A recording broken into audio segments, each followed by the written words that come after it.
апайларға да бәрімізге қатысты нәрсе. Елге ертең барғаннан кейін сіздерде өзгеріс міндетті түрде байқалу керек.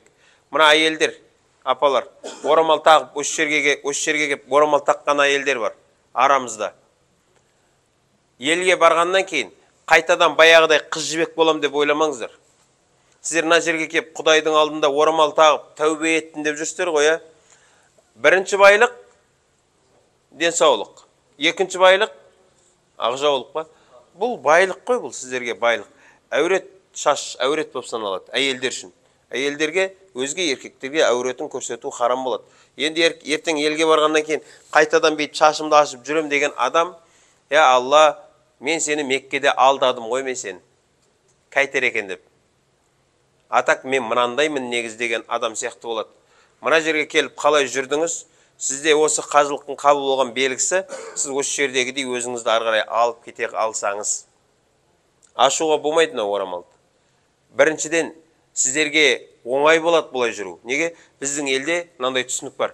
Ол қажы ғой, оған болады деген нәрсе бар. Сіздерде енді адамдар қажы деп түсінеді.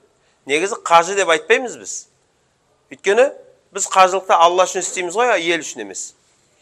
Негізі қажылық Алланың алдында.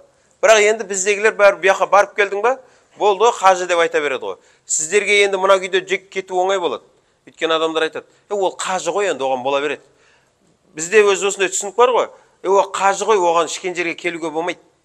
Ол қажы ғой, оған болмайды. Осындай түсінік бар бізде. Қажы дегенді бір әуле деп көреді да, сол кезде сіз енді қайттан битіп жүрсеңіз бар ғой, Валентин құсап, Ден Валентиндегі деген. Кларац еткен ақсап. Мынау ма қажың дейді да одан кейін. Сіздерге орамал шешуге болмайды енді барғаннан кейін. Өйткені біреуіңіз орамалыңызды шешіп, арақ ішетін жерде жүрсеңіздер тойларда, адамдар айтатын болады.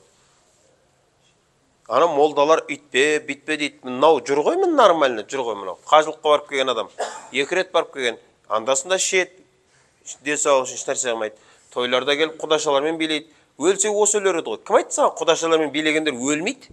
Саған өлесін деп айтып жатқан жоқпын. Сіз орамалың шешсеңіз өлес деп жатқан жоқпын. Амал дәптеріңе дұрыс емес нәрселер жазылады. Аллаға бойұсынбаған адам болып жазылып қаламыз. Еркектерге де дәл сондай.